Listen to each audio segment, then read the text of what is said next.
আজকের এই সেশনে আমরা শিখব কি করে একদম শূন্য থেকে প্রতিদিনের ব্যবহার করার মতো সহজ ইংরেজি বাক্য তৈরি করা যায়।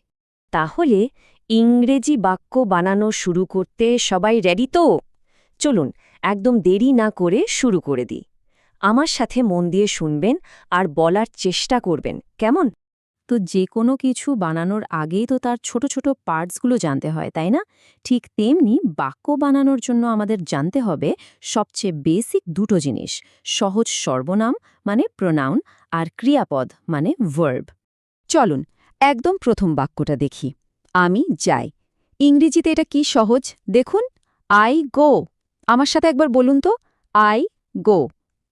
আর একবার, আই গো। চমৎকার। ওকে, আই গো তো আমরা শিখলাম। এবার চলুন এই আমি বা আই দিয়েই আরও কয়েকটা এভরিডের বাক্য দেখে নিই। যেমন আমি আসি, এর ইংরেজি হল আই কাম। আমি খাই মানে আই ইট। সেরকমই আমি কাজ করি হল আই ওয়ার্ক, আর আমি পড়ি হল আই স্টাডি। প্রত্যেকটা একবার করে বলে ফেলার চেষ্টা করুন। আচ্ছা, এবার আসি তুমি বা ইউ এর কথায়।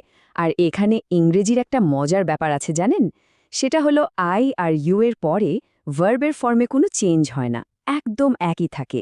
তাই তুমি যাও হবে ইউ গো। ঠিক সেভাবেই তুমি আসো মানে ইউ কাম, তুমি খাও মানে ইউ ইট, তুমি কাজ করো হলো ইউ ওয়ার্ক, আর তুমি পড়ো হলো ইউ স্টাডি। কিন্তু একটা খুব জরুরি নিয়ম আছে যেটা একদম মাথায় গেঁথে নিতে হবে। যখনই আমরা সে মানে হি বা শি বলবো, তখনই ভার্বের শেষে একটা এস বা ইএস যোগ হয়ে যাবে। যেমন গো হয়ে যাবে গোজ, ওয়ার্ক হয়ে যাবে ওয়ার্কস, আর ইট হয়ে যাবে ইটস। এই স্লাইডটা দেখলেই ব্যাপারটা একদম পরিষ্কার হয়ে যাবে। চলুন নিয়মটা এবার উদাহরণ দিয়ে দেখি। সে যায়, হি গোজ বা শি গোজ। সে আসে, হি কামস। সে খায়, হি ইটস। সে কাজ করে, হি ওয়ার্কস। আর সে পড়ে, হি স্টাডিজ। খেয়াল করেছেন তো, প্রত্যেকটা ভার্বের শেষে একটা এস যোগ হয়েছে। দারুণ! আমরা তো এখন ছোট ছোট বাক্য বানাতে শিখে গেলাম। এবার তাহলে বাক্যগুলোকে আরেকটু বড় করা যাক, কি বলেন? চলুন দেখি কিভাবে আরও একটু ডিটেলস যোগ করা যায়। ব্যাপারটা কিন্তু খুবই সহজ। ধরুন আমাদের একদম বেসিক বাক্যটা ছিল আমি কাজ করি মানে আই ওয়ার্ক। এখন যদি শুধু একটা ছোট্ট তথ্য যোগ করি, যেমন কোথায় কাজ করি, তাহলেই দেখুন বাক্যটা হয়ে গেল আমি অফিসে কাজ করি মানে I work in an office.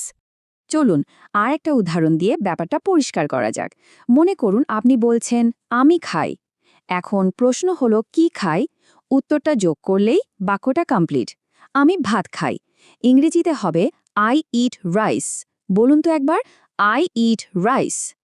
আচ্ছা, হি বা শি ব্যবহার করার সময় যে একটা এস যোগ হয়, সেই নিয়মটা মনে আছে তো? দেখুন এখানেও ঠিক তাই হয়েছে। সে যায় মানে হি গোজ। এর সাথে যদি আমরা বলি কখন যায়, উত্তরটা হলো প্রতিদিন বা এভরিডে। তাহলে পুরো বাক্যটা কি দাঁড়ালো? হি গোজ এভরিডে। এ পর্যন্ত তো দারুণ এগোলাম আমরা। চলুন এবার আমাদের শব্দভাণ্ডার বা ভোকাবুলারিকে আরেকটু বড় করে ফেলি। কিছু নতুন ভার্ব শিখব, আর তার সাথে একটা একদম নতুন গ্রামারের কনসেপ্টও বুঝব। এখানে দেখুন, আমরা রোজকার জীবনে যে কাজগুলো করি তার আরও কয়েকটা ইংরেজি দেওয়া আছে। যেমন আমরা যখন বলি আমি পানি খাই, ইংরেজিতে সেটা হবে আই ড্রিঙ্ক ওয়াটার। আমি বই পড়ি মানে আই রিড এ বুক। সেরকমই গান শোনার জন্য আমরা বলি আই লিসেন টু মিউজিক, আর ভিডিও দেখার জন্য আই ওয়াচ ভিডিওস। ওকে, এবার একটা খুব কাজের জিনিস শিখব আমরা। এর নাম হলো প্রেজেন্ট কন্টিনিউয়াস টেন্স। নামটা শুনে কঠিন মনে হলেও ব্যাপারটা একদম সহজ। যখন কোনো কাজ ঠিক এই মুহূর্তে হচ্ছে মানে এপ্পু চলছে, সেটা বোঝানোর জন্যই আমরা এটা ব্যবহার করি। যেমন ধরুন আমি এখন আপনাদের সাথে কথা বলছি। আর এটা বানানো তো আরও সহজ।